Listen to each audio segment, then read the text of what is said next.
हम अपने साथी के साथ हैं, थे और हमेशा रहेंगे। सर ईडी को कुछ क्लू तो मिला होगा कि इनके घर पे छापे की? अगर कोई क्लू होता तो कार्रवाई करके गिरफ्तार करके बंद करके सजा नहीं दिलवा देते। इतनी ईडी ने कार्रवाइयां की हैं, क्लू क्या है? एक संदेह व्यक्त करके आप किसी को जेल में बंद कर सकते हो क्या? कर तो रहे हो, क्योंकि कानून ऐसा बन गया। सुप्रीम कोर्ट भी लाचार दिख रहा है कि हम कैसे करें, वो तो कानून ऐसा बन गया, हम कैसे कर सकते हैं। अंततः वही सुप्रीम कोर्ट बेल देती है 2 साल बाद, 1.5 साल बाद, 1 साल बाद, 6 महीने बाद। तो 6 महीने तक तो सुप्रीम कोर्ट भी जो बेल देती है वो कुछ करने की स्थिति में नहीं दिख रही। कितने लोगों को हमने देख लिया, और कितने लोगों को देख लिया जो भाजपा में शामिल हो गए अगर, या भाजपा के साथ खड़े हो गए अगर, तो वो कार्रवाइयां सारी रुक जाती। देश में तो ये खुलेआम दिख रहा है ना, कोई मैं नहीं कह रहा, अकेले मैं नहीं कह रहा, ये तो पूरे देश में दिख रहा है। Thank you. छत्तीसगढ़ के पूर्व डिप्टी सीएम टीएस सिंहदेव जी हमारे साथ हैं। सर, ईडी ने कार्रवाई की है भूपेश बघेल जी के यहाँ, पूर्व सीएम के यहाँ।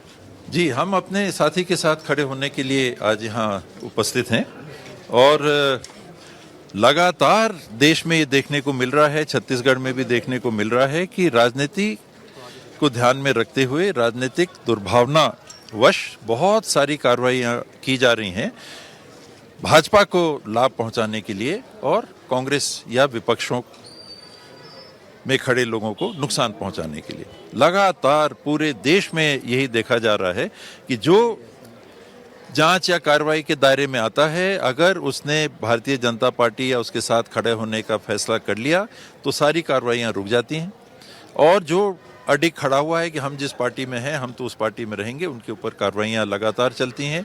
यहाँ तक कि बंदी तक बना दिया जाता है, मुख्यमंत्रियों को बंदी तक बना दिया जाता है, और महीनों बीतने के बाद फिर उनको छोड़ दिया जाता है, फिर बेल दे दी जाती है। यानी क्या हो रहा है देश में, और मुझे लगता है कि दुर्भाग्य है कि देश के नागरिक नहीं उठ खड़े हो रहे हैं। भाई ये ठीक नहीं है, वरना वो भाजपा ये कांग्रेस ये तो एक दूसरे के लिए बोल रहे हैं। ये व्यवस्था किसकी है? भाजपा कांग्रेस के लिए व्यवस्था थोड़ा ना संविधान ने बनाई। संविधान ने व्यवस्था बनाई है देश के नागरिकों के लिए। सर, माफी चाहूंगा, थोड़ा सा रोक रहा हूँ। 2 चीजें हैं। एक तो है कि शराब घोटाला में ट्रांजैक्शन की बात कही जा रही है चेतन बघेल के विरुद्ध, और उनकी गिरफ्तारी की भी जो है तैयारी की खबरें आ रही हैं, इसे कैसे देखते हैं? कही जा रही है ना, कुछ मिला है क्या पैसा? जिसे प्रोसीड्स ऑफ क्राइम कहते हैं। मैं कानूनविद नहीं हूँ, मुझे कानून की वैसी जानकारी नहीं है, सतही जानकारी है। पूछते हैं, जानकारी लेते हैं, फिर किसी बात को रखते हैं। विशेषज्ञों से चर्चा की तो उनका ये कहना है कि आखिर ये सब में होता क्या है, कि प्रोसीड्स ऑफ क्राइम जिसे कहा जाता है कि आपने कुछ गुनाह किया और उससे जो लाभ मिला वो पकड़ में आया, तब तो सजा मिलेगी। तो आपको कुछ पकड़ में आया क्या? कवासी लखमा जी के संदर्भ में आपने 72 करोड़ रुपए की बात, 2 करोड़ रुपया महीना, 1 साल का 24 करोड़, 3 साल के 72 करोड़, आपने गणित लगा दी। कितने पैसे मिले? बरामद हुआ क्या?